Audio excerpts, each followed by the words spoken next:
Bonjour chers amis sportifs et bienvenue sur ce nouveau numéro de Sport Plus, votre rendez-vous incontournable pour tout savoir sur l'actualité sportive du moment d'ici et d'ailleurs. Restez avec nous pour 52 minutes riches en émotions, interviews et autres analyses. Au menu de ce rendez-vous à ne pas manquer, Actu Hebdo pour un condensé de l'actualité sportive de ces derniers jours, le décryptage pour aborder les sujets saillants et les événements sportifs et bien d'autres nouvelles encore. Mais avant, un tour à la régie pour cet élément sur l'École supérieure d'administration, d'économie, de journalisme et des métiers de l'audiovisuel ESAE. Sport Plus de ce jour, c'est parti.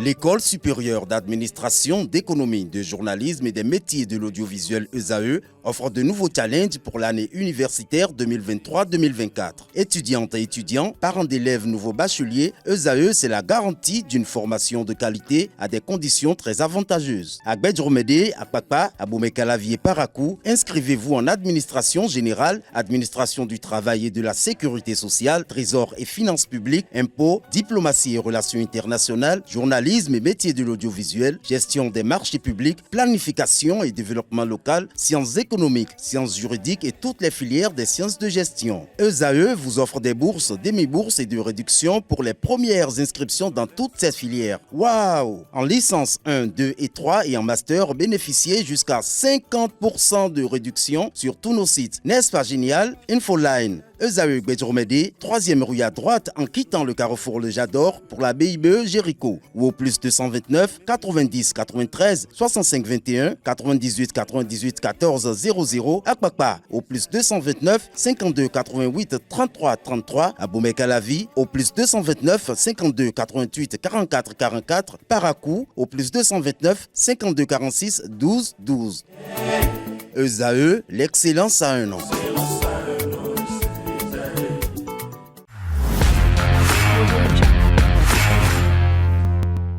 Retour sur le plateau, on accueille Colombe Oussou pour nous présenter l'essentiel de l'actualité sportive de ces derniers jours. Bonjour Colombe. Bonjour Léandro. Qu'avez-vous pour nos chers amis sportifs et abonnés des télévisions? Alors aujourd'hui, on aura tout un menu. On va parler du football masculin, du football féminin, du handball, du bodybuilding et bien d'autres. Eh bien, Actu Hebdo, allez-y alors. Merci Léandro. Bonjour également à vos chers amis internautes. On démarre Actu Hebdo d'aujourd'hui par l'actualité autour des Jeux universitaires Bénin 2023 en football. Le groupe d'ESAE est assuré pour avoir une place en finale. En effet, ESAE Cotonou et ESAE Parakou s'affrontent en demi-finale des Jeux universitaires Bénin 2023. Après sa victoire 3-1 face à la FLAC UAC, ESAE Parakou termine deuxième du groupe B. ESAE Cotonou, quant à elle, réalise un parcours sans faute en battant 2-1 et UMA Boycon lors du troisième et dernier match de groupe de la 10e édition des Jeux universitaires du Bénin Grand Popo 2023. Avec 9 points, l'équipe du coach Saïd Gagnou termine première de la poule. À retour sur les moments forts du troisième match de ESAE Cotonou.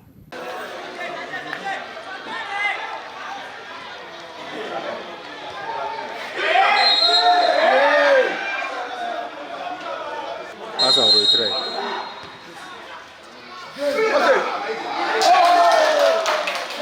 Ouverture du score pour ESAE Cotonou.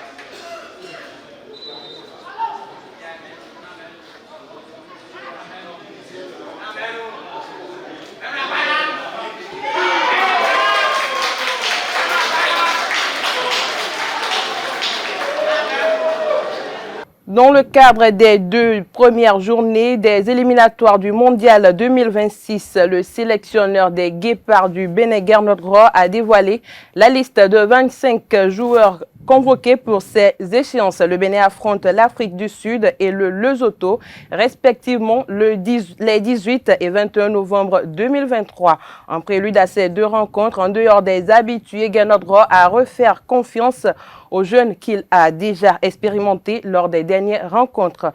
Il a de nouveau appelé Tamimou Ouourou, Rachid Moumini, Dodo Doku, Imran Hassan, Junior Olaïtan, Rabiou Sankamao, Prince Ricardo Dossou, Andreas Routondi, Steve Warren Traoré. Le technicien franco-allemand a convoqué Charbel Gomez et Rodrigue Fassinou qui signent leur retour en sélection. Pour question de blessure, Tozin Ayegun ne sera pas du rendez-vous. On passe maintenant au championnat national du Bénin. La 4e journée de la Ligue Pro du Bénin a connu son épilogue dimanche dernier.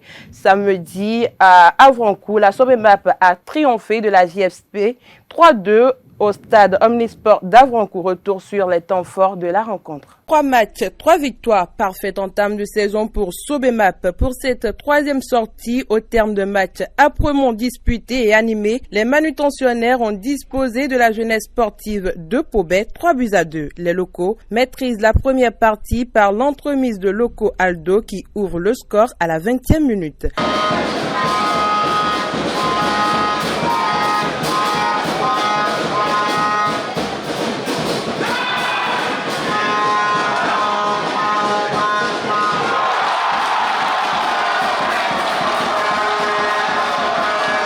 Les Pobet Boys s'illustrent en seconde période et tiennent la dragée aux manutentionnaires. La jeunesse sportive de Pobet parvient à revenir au score à la 58e minute et va même corser l'addition à la 84e minute.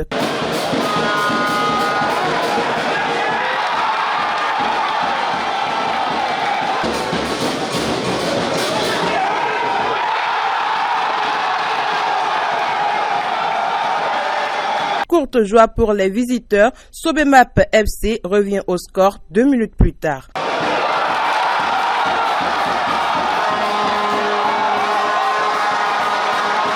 Odo Tabibior fait le break dans les temps additionnels. L'attaquant signe son 3e but en autant de matchs.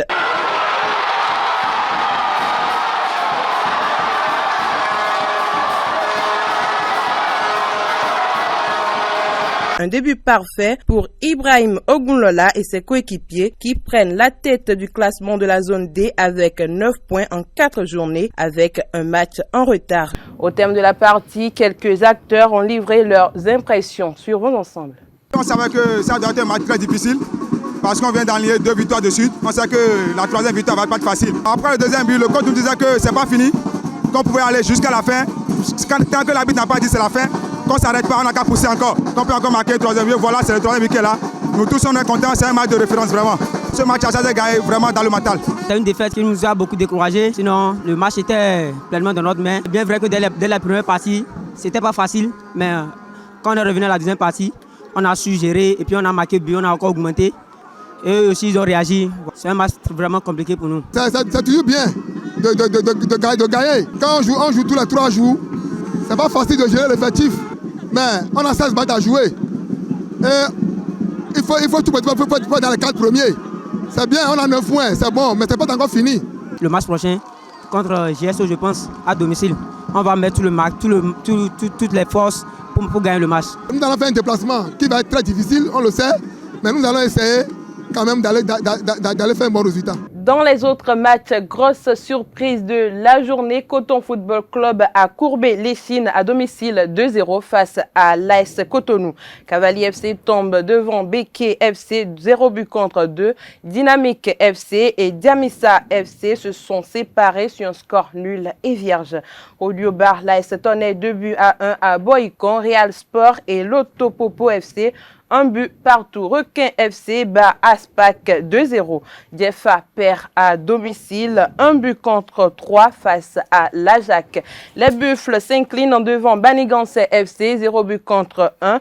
Takoune FC et Dynamo FC 0 but partout. Espoir de Savalou et Abeille FC 2-1. Soleil FC perd face à Dynamo d'Abomey 1-2. À Inonvi FC inflige la défaite à l'AS Police 2-1. Les militaires de Hadidja FC battent Aziza FC 2-0. Match nul 1-1 entre la JSO et Avrancourt. Omnisport, même score entre Dragon et Asvo. Pour le compte de la 5e journée, le champion en titre se déplace à Tofo pour croiser les crampons contre l'Aspac et va probablement tenter de remonter la pente. L'Autopopo Football Club, vice-champion, reçoit l'AS Tonnet à Grand Popo. Le nouveau promu Abeille FC, toujours à la quête de sa première victoire, reçoit Dadje Football Club à Tchaourou. AS Cotonou, qui a dominé le champion en titre, essayera de récidiver face à Étoile Filante. Abdoul Malik Touré n'est plus entraîneur de Panthère Football Club. Il a démissionné de son poste pour des raisons de menaces et d'agression sur sa personne. Cette information est rendue publique à travers un message public de l'entraîneur jeudi dernier suite à des menaces et des agressions après la défaite concédée face au Buffle du Borgou. J'ai décidé ce jeudi de rendre le tablier. Du coup, je salue la générosité du président El Hadj Radi Soumanou et de sa majesté Peytoni Kodassis de Djougou. Bonne chance aux Panthères pour la suite de la Ligue Pro béninoise de football saison 2023-2024, peut-on lire dans le communiqué signé du technicien. Alors qu'on ne jouait que la 3e journée de la saison 2023-2024, le club phare du département de la Donga traverse déjà ses jours sombres.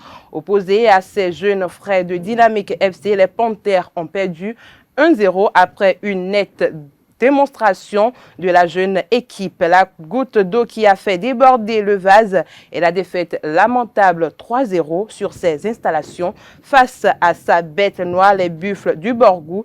Et cette seconde chute d'affilée n'est pas sans conséquence sur le staff technique. Autre information, mais toujours dans le registre du championnat national, le nouveau ministre des Sports, Benoît Dato, annonce un retour au format D1 et D2 du championnat national de football. C'était au cours de sa rencontre qui s'est tenue vendredi dernier avec le comité exécutif de la Fédération béninoise de football au centre de football de Ndali. Le format actuel Ligue Pro et Super Ligue Pro donne un total de 40 matchs. En moyenne, un joueur titulaire fait 2 matchs par semaine puisqu'il doit jouer en semaine et en week-end.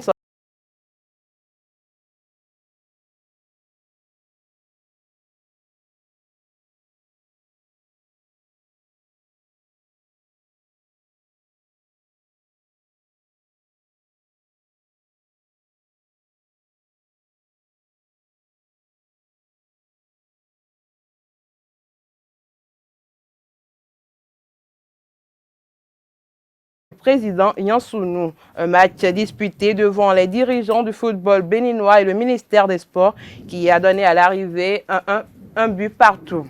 Football féminin à présent, Romance Vinancon, promotrice des trophées footeuses, est récompensée par au cours de la cérémonie Sport Impact Awards qui se déroule actuellement à Dakar au Sénégal. L'ancienne footballeuse béninoise, à travers son projet Footeuse Plus Africa qui promeut le sport féminin, en l'occurrence le football féminin, a retenu l'attention des membres du jury. Devant les autres candidates venues du Nigeria, de la Guinée et même du Sénégal, l'initiative Trophée Footeuse 229, lancée en 2022 au Bénin, est reconnue comme meilleure initiative sport et genre de l'Afrique. Le projet sport au féminin embrasse d'autres disciplines sportives, notamment le karaté-do. Dans ce cadre, la Fédération béninoise de karaté-do a animé mardi 31 octobre à son siège à Cotonou une conférence de presse pour dévoiler les grandes lignes d'une caravane dénommée Toutes les filles au karaté. Suivons ensemble. L'objectif de cette caravane est de faire beaucoup de sensibilisation, d'expliquer les bienfaits du karaté pour que le plus grand nombre possible de filles puissent s'adonner à la pratique de l'art. L'activité va démarrer le 10 novembre pour s'achever le 2 décembre. Elle va commencer par des sensibilisations au niveau des collèges, au niveau des centres de formation et dans bien d'autres lieux pour justement permettre d'expliquer pourquoi est-ce que le sport et le karaté en particulier sont indispensables pour un développement sain au niveau de l'enfant et également une performance au niveau des résultats scolaires. Alors, en dehors des sensibilisations, nous avons prévu également la tenue d'un camp qui va se dérouler les 18, 19, 25 et 26 novembre. Au cours de ce camp, il y aura des techniques de self-défense que nous allons développer pour justement permettre aux filles, puisqu'il s'agit des filles, d'avoir confiance en elles et de pouvoir demain être émancipées et revendiquer la place qui leur revient de droit dans la société. Il y aura également des stages de perfectionnement au niveau des athlètes déjà, des pratiquantes déjà, et au niveau des arbitres, parce que nous avons initié il y a quelques années une formation au niveau des arbitres filles, au niveau des arbitres féminins. Nous allons également évaluer nos entraîneurs, toujours femmes. Nous allons les évaluer et leur donner plus d'outils pour être plus performantes. Voilà un petit peu, et puis voilà, j'oubliais la compétition pour finir justement l'activité. Une compétition qui va se tenir le 2 décembre pour clôturer justement cette caravane dénommée « Toutes les filles au karaté ».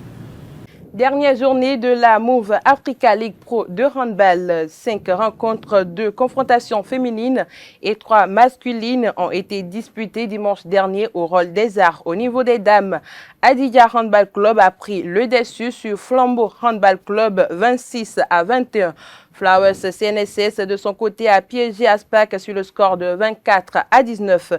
Chez les hommes, pour les 3 confrontations qui ont eu lieu, Aspac domine largement Asso Modèle sur la marque de 35-15, tandis que Abosport s'est fait battre par Buffle Handball Club 28-18. Flowers CNSS fléchit une première fois dans la compétition face à Adidja 28-31. Au terme de cette journée bien animée, les militaires prennent la tête du championnat. Adidja Handball Club a fait un parcours sans faute de 5 matchs sans défaite. Les autres équipes qualifiées pour les playoffs du côté des hommes sont Flowers CNSS, Aspac Handball Club, Buffle Handball Club et Asso Modèle. Chez les dames, toutes les 5 équipes joueront les playoffs, à savoir Flowers, Aspac, Adidja, Asso Modèle et Flambeau SC.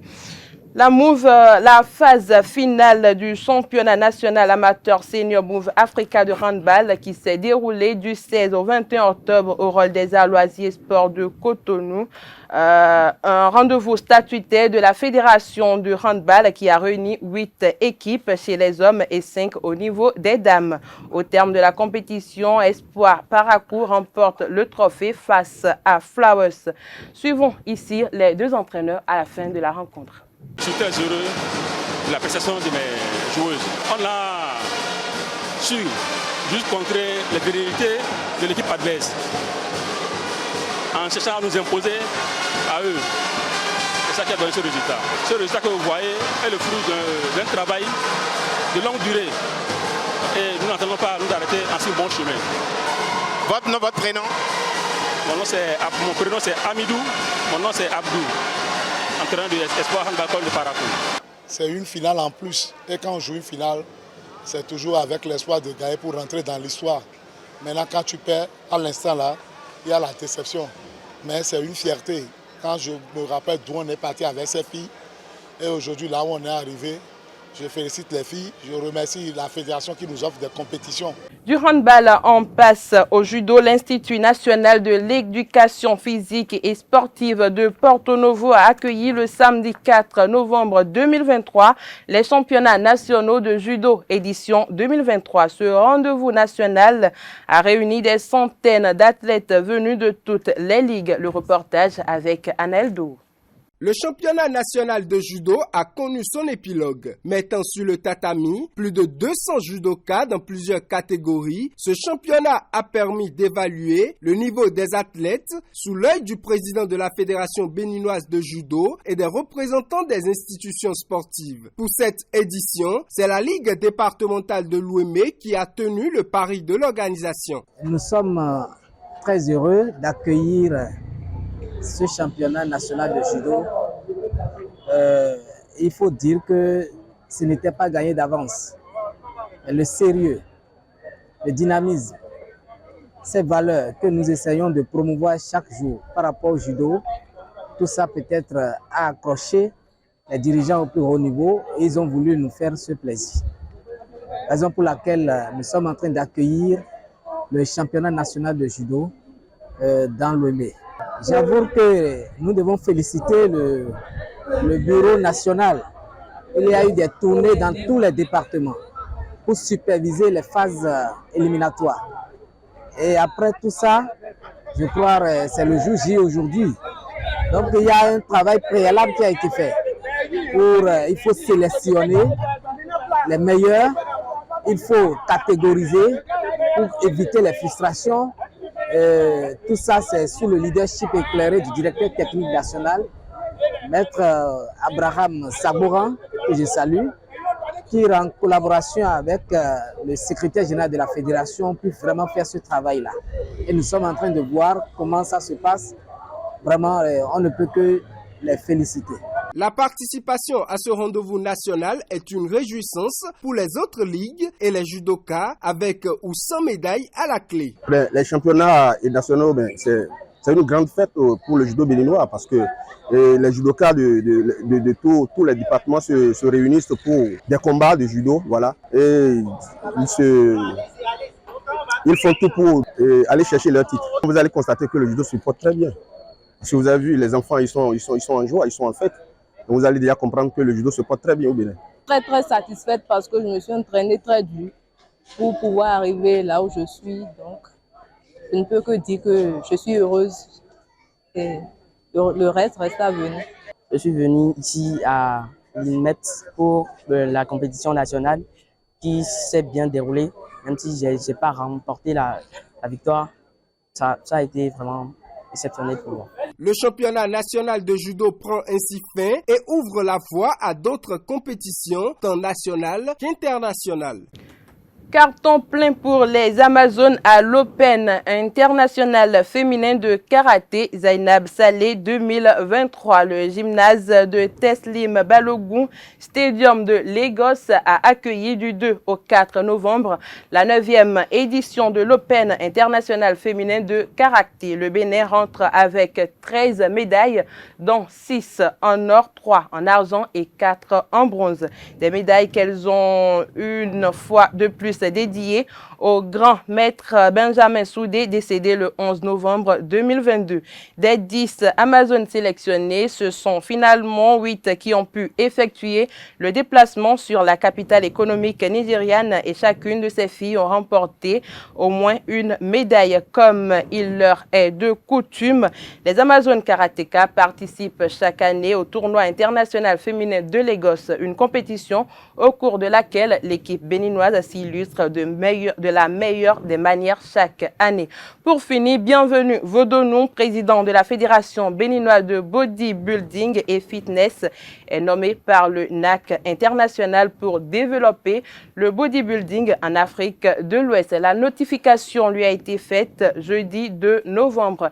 Il mettra désormais son expérience au service des pays ouest africains tout en vulgarisant la discipline. C'est une lourde tâche, on peut dire, qui vient d'être confiée à l'ancien bodybuilder béninois qui a longtemps séjourné en Allemagne pour défendre les couleurs de plusieurs clubs allemands de bodybuilding et qui est rentré au bercail depuis quelques années pour promouvoir ce sport. Lequel sport porte bonheur déjà à la République du Bénin? En témoignent les récents titres obtenus par les athlètes béninois au championnat international IFBB Mr Universe Nigeria 2023 organisé à Lagos. Le Bénin est revenu avec 5 médailles, dont 3 en or, 1 en argent et 1 en bronze. Ce sera tout pour Actu Hebdo d'aujourd'hui. Merci de nous avoir suivis et à très bientôt. Merci Colombe pour ce point riche en informations sportives. On vous retrouve la semaine prochaine pour un autre condensé de l'actualité. Vous restez avec mon plateau pour la prochaine rubrique, le décryptage.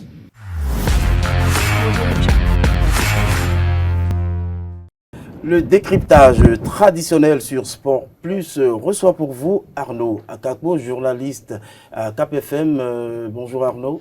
Bonjour Leandro Kodo. Oui, c'est un plaisir de vous recevoir sur ce plateau. Et il va partager la scène avec Colombe Ousso qui vous a présenté tantôt l'actu hebdo.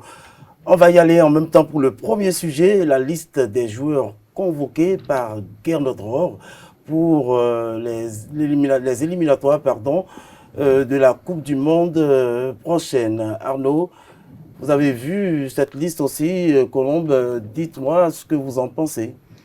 On a eu une liste avec le retour en sélection de Facino Rodrigue, ce qui est bien pour lui. Le retour de Charbel Gomez. Charbel Gomez, je ne sais pas, mais qui ne m'inspire pas trop confiance. Mais bon, il y a David Tchao qui manque sur cette liste.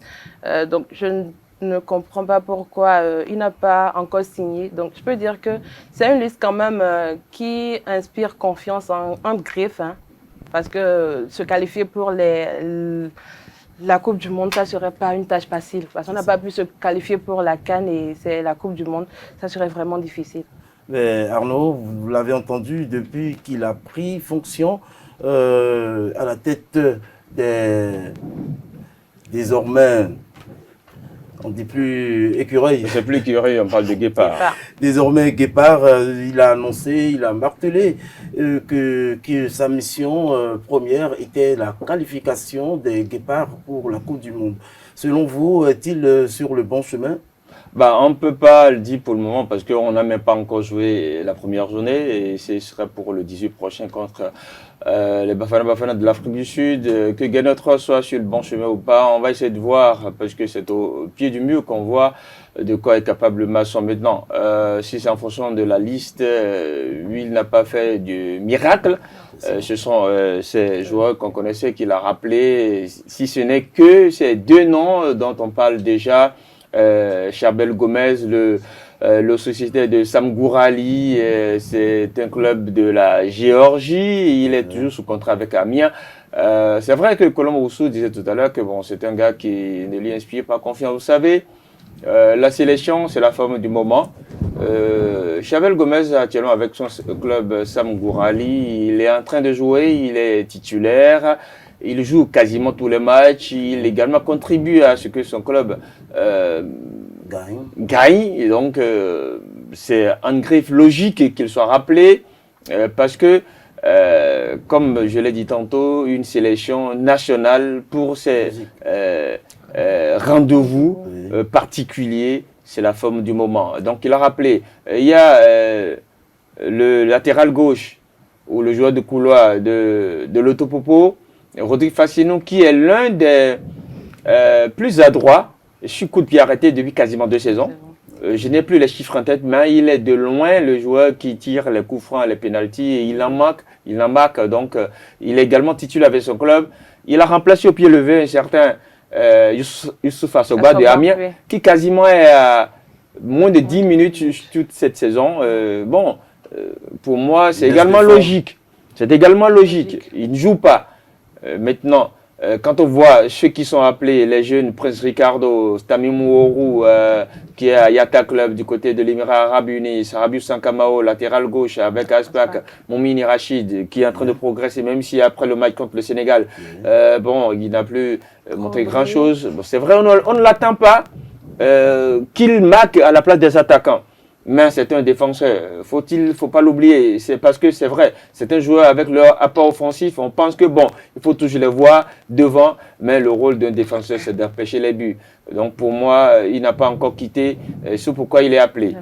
Lorsque vous voyez, après qui Warren, le néo international qui a été appelé la dernière fois, il est rentré, on a vu qu'il a quelque chose à montrer, il faut encore l'appeler pour le mettre en confiance. Pour moi, c'est dans cette logique qu'il est appelé. Après, les 3 gardiens, ça n'a pas changé. On sait qu'on a un problème sur cette ligne des 7m32. On n'a pas des gardiens qui sont, je dirais, dans des clubs top. La dernière fois qu'il a essayé de mettre l'ancien joueur de Esaü sur les 7m32, on a vu ce que ça a donné. Bon, si on veut, pardon, oui, je parle de Marcel Dandinou. Si on veut qu'il change et qu'il change tout, ce n'est pas sur des postes comme ça qu'on change tout. Bon, bref, les 3 gardiens, Marcel Dandinou, Satoune Alagbe et Serge Obassa, qui est à AS Cotonou. Pour moi, il est resté fidèle pour ne plus prendre assez de risques. Dans la défense, Yohan Roche et autres sont encore là. Donc, pour moi, c'est une sélection quasiment logique en fonction de ce que le Bénin a. Il y a un proverbe, il ne sait plus si c'est africain, en tout cas, qui dit que la plus belle femme du monde ne peut donner que ce qu'elle a. Aujourd'hui, le Bénin, avec ce qu'on présente, ne peut présenter ça, ce visage-là. Et Guénotro ne peut pas faire de la magie, inventer d'autres joueurs, en attendant que d'autres binationaux acceptent de venir ou en attendant que des joueurs sortent du championnat, maintenant qui vient seulement de commencer. On n'est qu'à la 5e journée qui aura lieu mercredi et jeudi, mais ce n'est que 4 matchs qui sont joués. Il y a aussi ce détail-là qu'il ne faut pas oublier. D'accord, merci Arnaud. Colombe, vous avez entendu Arnaud il y a quelques instants qui parlait de logique, pourquoi Charbel Gomez a été convoqué. Rodrigue Fassino, à la place de Youssouf Assogba, pardon, c'est bien plus logique. Mais est-ce que vous pensez qu'il a raison d'inviter une fois de plus Charbel Gomez après tous ces déboires? Mais mérite-t-il de porter le maillot national? C'est pas ces déboires qui comptent, c'est ce que le joueur sait faire qui compte. Si son rendu peut nous être profitable et nous être utile, on n'a pas le choix. On a besoin de cette compétence sur le terrain. Et donc, je crois que sur ce point, on ne peut pas condamner Gernot Rohr. Oui, mais dites-moi, a-t-il progressé depuis le début de la saison? A-t-il progressé, Charbel Gomez? Si je m'en tiens à ce que Arnaud a dit tout à l'heure, je crois que littéralement, il est dans sa forme. Et donc, il ne peut qu'être sur la liste. Arnaud a-t-il progressé? Oui, s'il n'a pas progressé, il ne sera pas titulaire. C'est vrai, il est dans un club de Géorgie, c'est pas le top 10 européen. Il est dans le fond.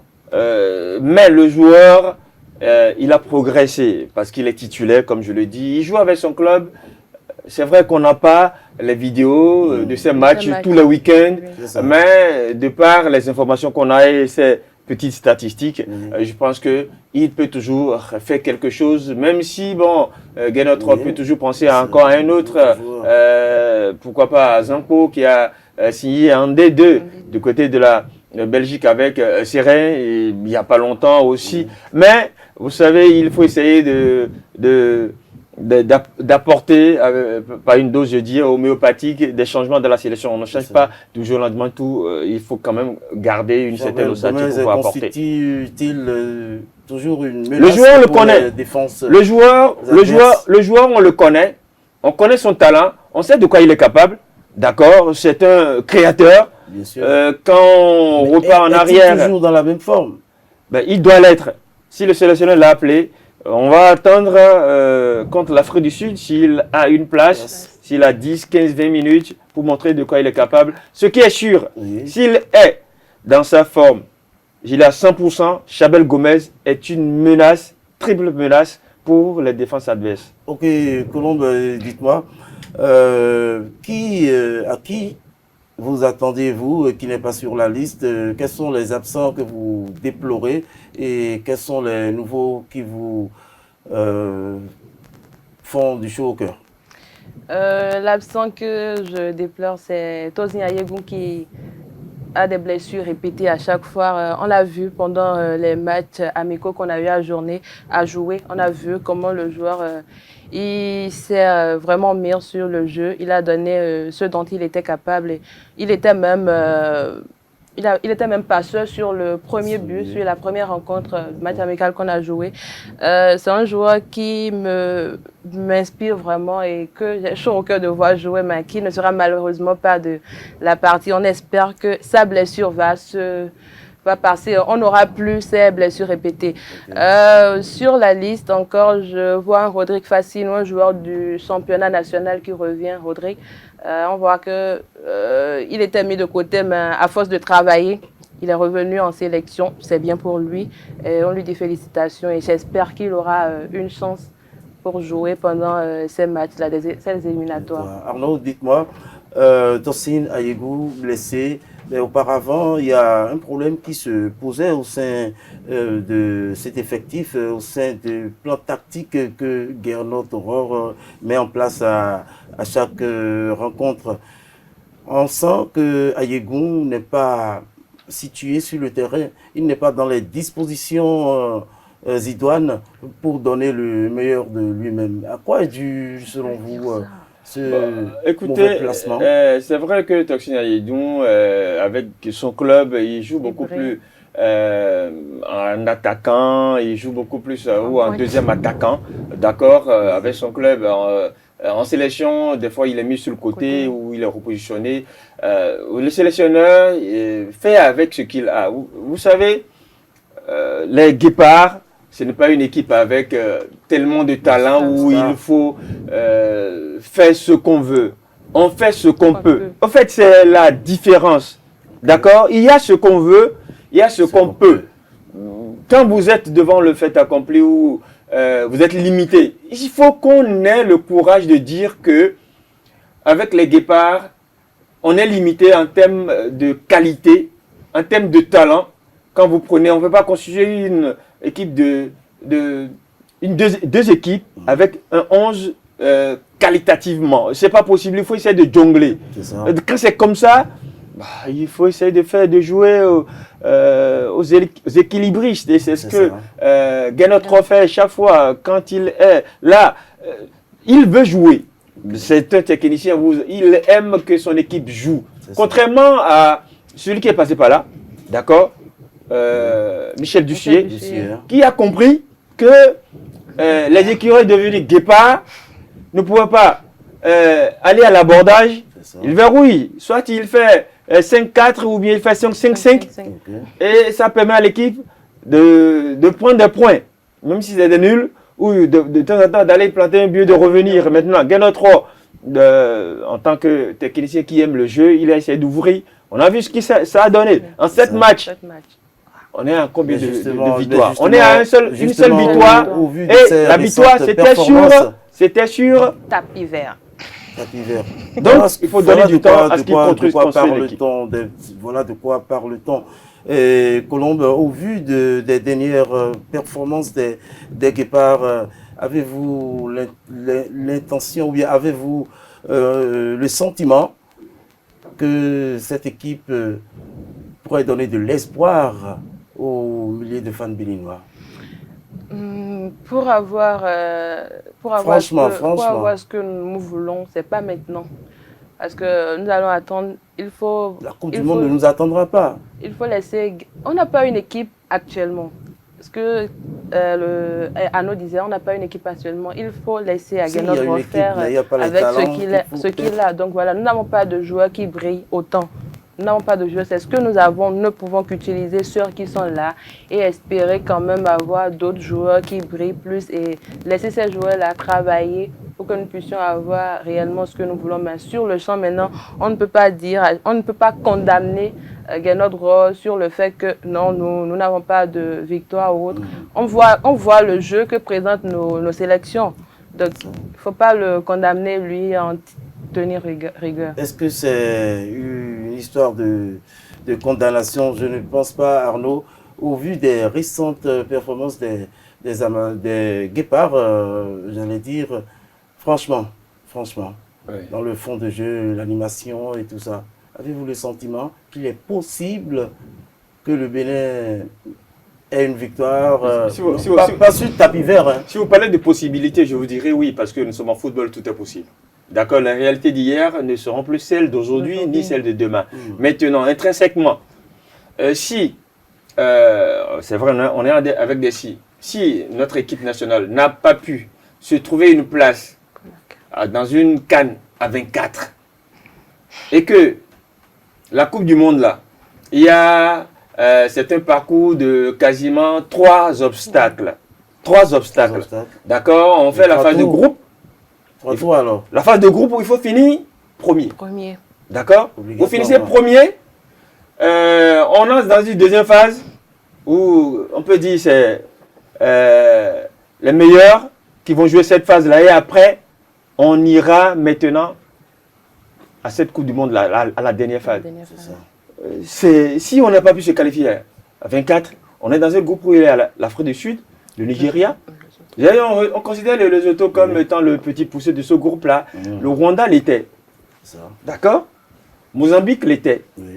Je crois que il faut être prudent.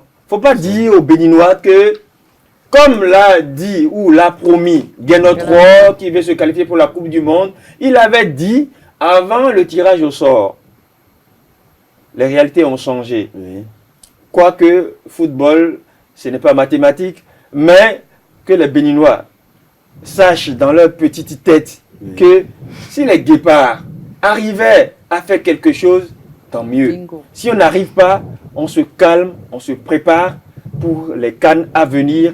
La Coupe du Monde peut toujours attendre le temps que ces joueurs-là qui sont en train d'être incorporés à la sélection, parce que nous avons une sélection qui est en pleine reconstruction, qui est en pleine remodélation, ou je ne sais pas si le mot existe. Et donc, il faut patienter. Quels sont les chantiers Non, c'est déjà les chantiers, il faut patienter, laisser le temps aux sélectionneurs d'étoffer, de permettre à ces jeunes-là. Là où on est actuellement, sur la liste des joueurs convoqués, à part le poste de gardien de but dont vous avez parlé tantôt, mais quels sont les autres postes? Sur tous les plans, il y a à faire. Bon, dites-moi, on a fait partie Youssou Asogba, qui a commencé par honorer ses présences en sélection depuis quasiment 5 ans. On ne l'a pas appelé.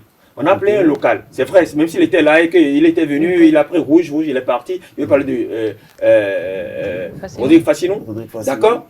On a pris, même à son poste là, il y a Rachid Moumini, qui est un jeune du championnat, n'est-ce pas? On laisse ceux qui étaient là. On a pris, ça veut dire qu'il y a un travail à faire sur le couloir droit. Couloir gauche, c'est qui déjà? David Kiki. David Kiki. On le laisse pour prendre des Sankamao. Du cru, il y a problème. Dans l'as, comment il s'appelle, le capitaine qui n'est plus là, en l'absence de Stéphane Sessayon, je veux parler de Khaled Adénon. Ce sont des chantiers. C'est vrai qu'il y a Verdon, il y a l'autre Rontongi qui sont là, mais quand on les aligne, on sent souvent qu'il y a une décadence. D'accord? Il y a chantier sur toute la ligne. Vous venez en défense, Stéphane Sessayon qui n'est plus là. La clé ou les clés de la sélection nationale sont remises aujourd'hui à un jeune, Junior Laitan. Il n'a pas encore quasiment 3 ans dans cette sélection nationale. C'est un chantier en reconstruction. Celui qu'on appelle Kini, d'accord, qui fait 2 matchs, 1 carton, c'est un chantier. Celui qui devrait le remplacer, on a constaté que lui-même, il a commencé par baisser en progression. Le joueur qui est à Smoura du côté de l'Égypte. Je vais parler de Dodo Doku. Vous voyez déjà que c'est un problème. Steve Mounier, qui est l'un des meilleurs attaquants aujourd'hui en Ligue 1, et même quasiment dans presque tout ce qui se fait au Bénin, de par ce qu'il apporte, il n'a pas encore ce qu'il lui faut, parce que c'est un joueur qui est très bon dans le jeu aérien, on n'a pas. Donc il y a une reconstruction, il y a un travail à faire sur toutes les lignes. Donc ce n'est pas un travail d'un match, de 2 matchs. Ce n'est pas un travail où on va dire, bon écoutez, Guénotro, tu as dit, tu vas qualifier les écureuils devenir Guépard on l'attend. À une Coupe du Monde. C'est vrai qu'il a dit. Lui-même là, allez lui reposer la question.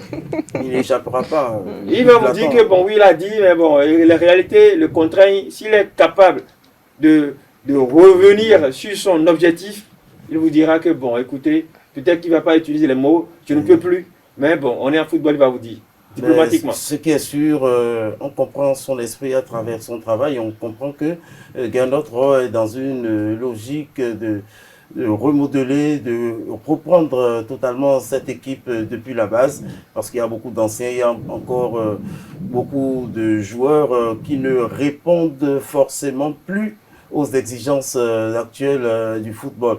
Pour finir avec les Guépards Colombes, chantier à explorer. Finir rapidement.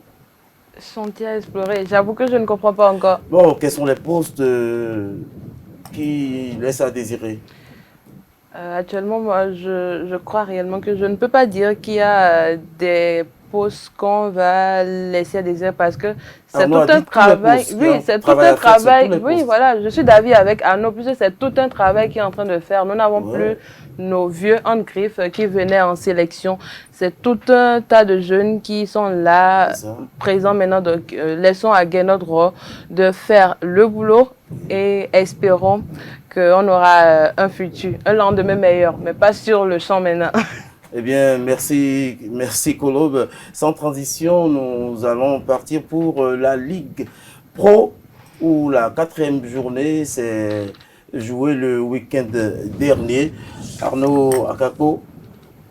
Oui, pour cette 4e journée, on retient particulièrement 2 à 3 résultats qui peuvent toucher. La victoire de Rodio chez Tonnerre en déplacement au stade Poneto Malaga. Oui, ça pourrait étonner, mais cette équipe de Rodio est en train de faire une remontée spectaculaire après un séjour en Ligue Pro Suisse, on peut le dire ainsi. Également la défaite des Buffles à domicile contre Banigansé, 1-0. Les Buffles qui sont allés remporter le derby du côté de Djougou. On peut dire que les Panthères sont les enfants malades de cette zone-là parce qu'ils sont actuellement derniers de leur zone. Ouais, bon, les Panthères, les dernières de leur zone parce qu'on dit la Panthère, même si ce sont des hommes qui jouent là. Bref, et également cette défaite de Coton à domicile contre AS Cotonou depuis quasiment 18 ou 22 mois où ce club-là joue à domicile. Jamais un club n'est allé pour leur infliger une défaite du genre. Donc ils ont pris 2-0 sec.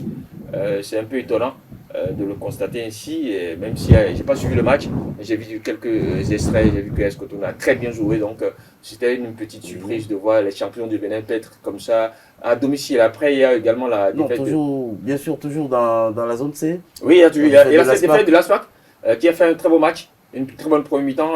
Ces Portugais auraient dû peut-être l'emporter 2-3-0 en première mi-temps. Et franchement, des mauvais choix. Après, ça n'a pas pardonné. Deux coups de pied arrêtés, un penalty et puis un coup franc. Ils ont pris 2 buts et puis c'est fini. Les requins ont fermé la baraque. Ils ne sont pas revenus. C'est compliqué. Surtout que, peut-être on va l'évoquer tout à l'heure, la prochaine journée, ce sera Coton Requin. Vous voyez déjà ces clubs-là qui ont déjà la pression de la victoire. Coton Aspac, pardon. Vous voyez déjà, donc c'était compliqué. Après, c'est le match de Lotto qui m'a un peu interpellé. Et à Wessay, ils étaient en déplacement, ils ont fait nul, ils battaient le promu. Le club est revenu dans la partie pour empêcher Coton d'engranger sa première victoire. Donc voilà quelques résultats qui m'avaient interpellé à l'issue de la 4e journée. Colombe dans la zone D. Les Dragons FC de Lomé reviennent petit à petit. Ils ont fait un match nul 1-1 contre l'Asvo. L'Asvo Map a gagné, a obtenu les 3 points sur un score de 3-2 face à la JS Poubet. Quelle est l'invité surprise de ce début des playoffs selon vous? Selon moi, c'est la Sobemap. La Sobemap qui est en train de briller parce que ça lui fait 3 matchs, 3 victoires, de 1-1-2 et 3-2. J'ai suivi ce match-là, Sobemap JSP, c'était vraiment un ouf. Un match vraiment compliqué pour la JSP puisqu'ils ont pris un but dans les temps additionnels. Le dernier but est venu probablement vers la 90 minutes plus 3. C'était vraiment ouf ce match-là. C'était très intéressant de voir les joueurs de la Sobemap se donner corps et âme pour remporter ne serait-ce que ces 3 points-là. On espère que pendant la prochaine journée, ils vont continuer sur la même lancée, mais c'est un déplacement périlleux pour eux du côté de Kétou. Donc, j'espère qu'ils pourront continuer sur cette lancée-là. Ah ben, on leur souhaite. La Sobemap, ce qui se fait avec Youssoufou Mokaïla, c'est intéressant parce que le coach il est là depuis sa 2e saison, je crois bien. Donc, vous voyez également que c'est une équipe qui a conservé la plupart de ses joueurs. Et pour le rappeler, Youssoufou avait était coach de Sitatonga. Oui, il a fait Sitatonga qui est tombé. Donc, il est parti. La saison passée, on a constaté qu'il fait un travail. Ils ont gardé Seniatikou, Biodo Chabi, ils sont tous là et on sent qu'il y a une cohésion, il y a une équipe qui monte. Et Youssoufou Lafiou, l'autre, c'est un coach qui aime jouer. Et ça se sent dans le jeu. C'est vraiment une invitée surprise. Seulement que également dans cette zone, l'autre qui me surprend également, c'est la lanterne rouge de Djefa, qui après 3 matchs, l'antenne rouge de cette zone-là. Je me suis dit, mais qu'est-ce qui n'a pas marché pour Djefa? Alors que parce que la saison dernière, Djefa était, les clubs qui titillaient étaient parmi les 3 premiers jusqu'à à certaines journées où ils ont été, on les a retiré quelques points, ils sont tombés. Donc voilà, ils font un mauvais début de saison. C'est ce qui me surprend aussi. Vous parlez d'invités surprise. Je parle également de la zone où il y a invité surprise. Takuna qui est en tête. C'est une surprise de voir Takuna en tête dans cette zone-là. Également dynamique qui doit être 4e dans cette zone devant les Buffles. C'est aussi une surprise dans cette zone où ces clubs étonnent, ils font un début de saison qui n'est pas mal. C'est vrai, ce n'est que la 5e journée.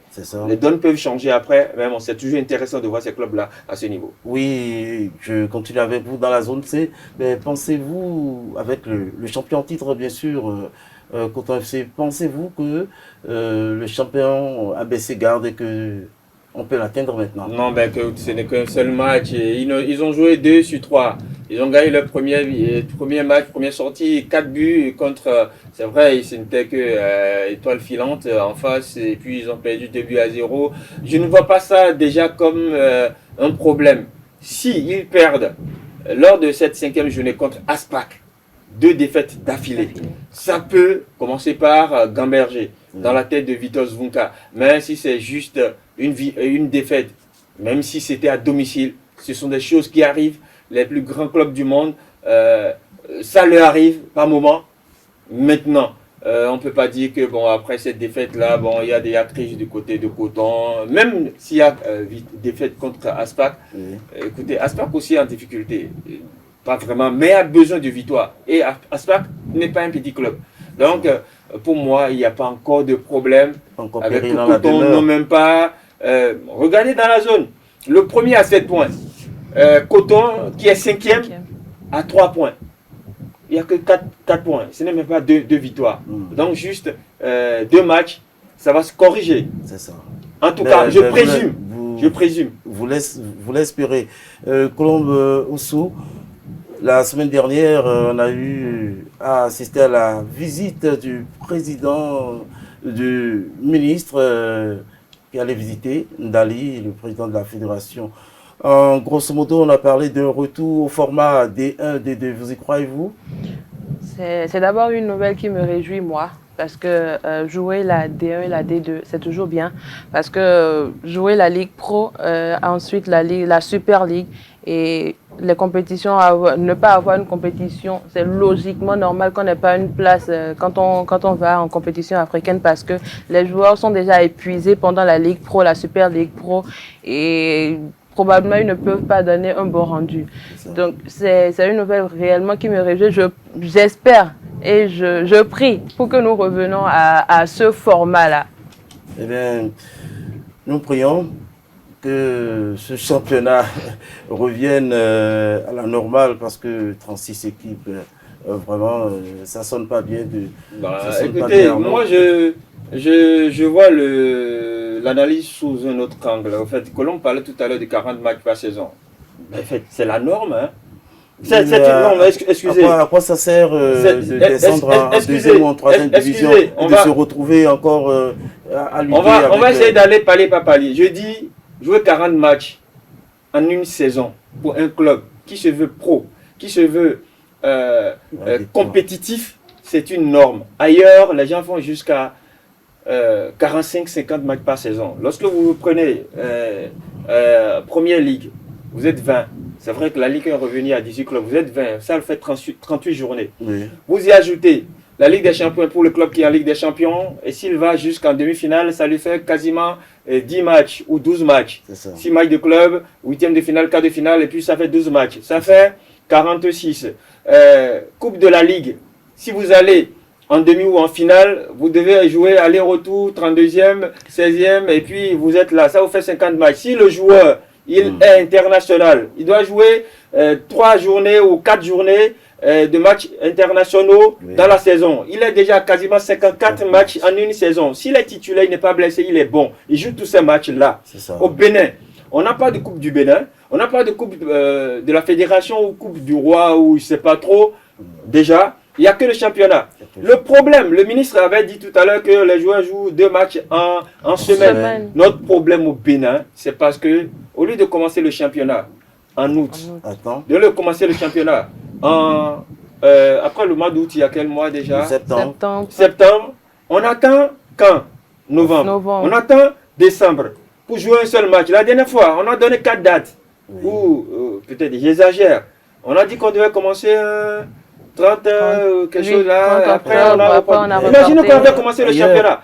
Pour jouer les 18 journées de Ligue Pro et les 24 journées de Super Ligue Pro, les 40 journées, c'est 40 semaines. C'est ça. Avec la trêve, 40 semaines. 40 semaines, ça fait combien de mois? Ça fait quasiment 8 mois. On commence le championnat en août.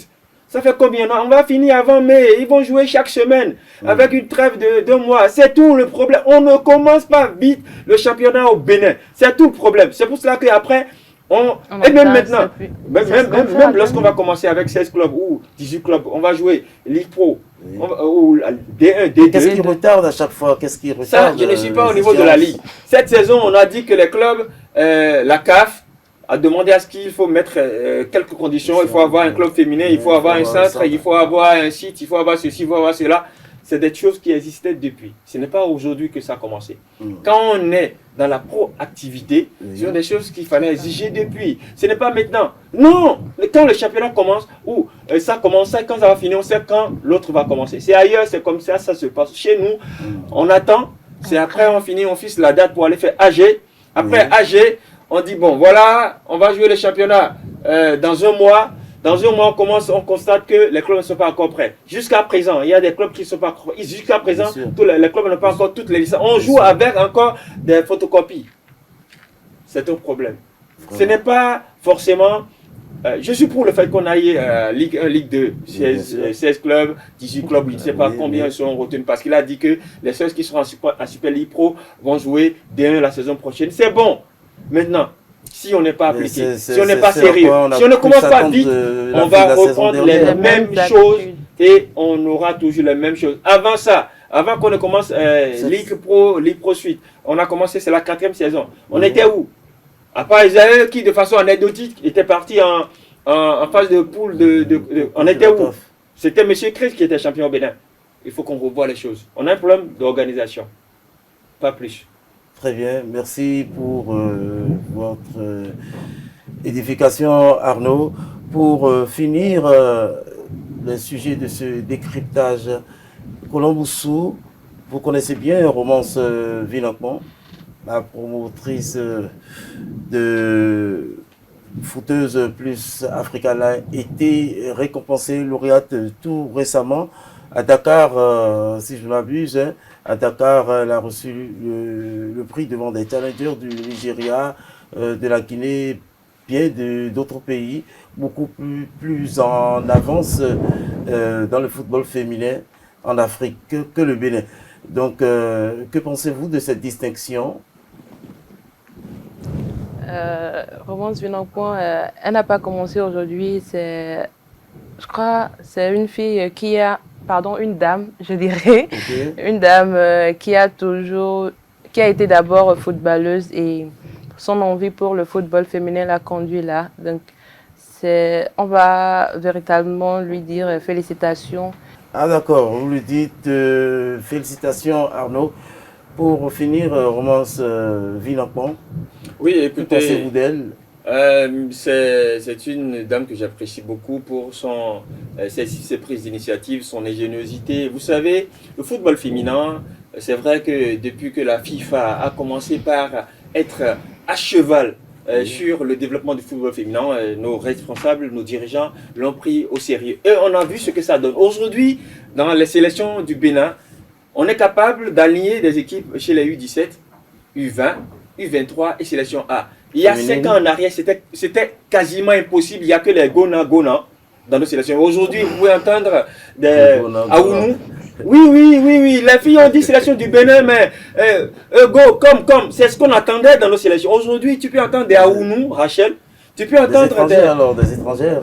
Oui, avant, ce n'était que nos voisins d'à côté qui nous alimentaient. Soit c'est l'Est, soit c'est l'Ouest. Aujourd'hui, il y a des Aounou qui sont en sélection. Il y a des Mirat Sadikou, ça sonne béninois. Il y a, donne-moi le nom d'une fille, je ne sais pas, Asoba, en sélection. Voilà, Bédissi, que j'ai vu jouer il y a 5 ans, petit camp à Yagbé. Et je disais que cette fille-là, elle peut faire que. Aujourd'hui, elle est en France. Donc, il n'y a que l'organisation. Il n'y a qu'on commence. Donc, pour revenir à Romance Vinampon, elle n'a pas eu cette grâce-là de s'exprimer que ces jeunes sœurs aujourd'hui. Et donc, elle a converti cette volonté, cette qualité qu'elle avait en créativité pour permettre à ses sœurs d'avoir de la visibilité. Et c'est ce que reconnaît aujourd'hui, ce prix qu'elle reçoit. C'est de bon ton. Et il faut l'encourager parce qu'aujourd'hui, grâce à Footeuse Plus Africa et surtout à son initiative, elle permet aux jeunes filles de s'exprimer. Elle permet aux jeunes filles de comprendre que, écoutez, ce que vous faites, ce que je fais, il y a quelqu'un qui voit ça et ça leur donne un peu cette émulation, ça leur donne cette envie de dire, écoutez, je peux encore aller de l'avant parce que ce que je fais, c'est bon. Et c'est lorsque vous mettez de la lumière sur les autres, vous recevez de la lumière parce qu'il est dit que celui qui arrose sera arrosé. Donc voilà, ce n'est que le début. Eh bien, merci Arnaud Akakpo, journaliste à Cap FM, et Colombe Ousso, JRI, journaliste reporter d'images à USAE. Eh bien, le temps qui nous est imparti est totalement épuisé. On va se retrouver la semaine prochaine pour un autre résumé de l'actualité sportive d'ici. Et d'ailleurs, nous n'allons pas partir sans remercier Charbel Canefor à la prise de vue, Samuel Aguiar la réalisation, ainsi que toute l'équipe technique des AE Télévision. Chers amis sportifs des AE TV, on se retrouve la semaine prochaine et sportivement vôtre.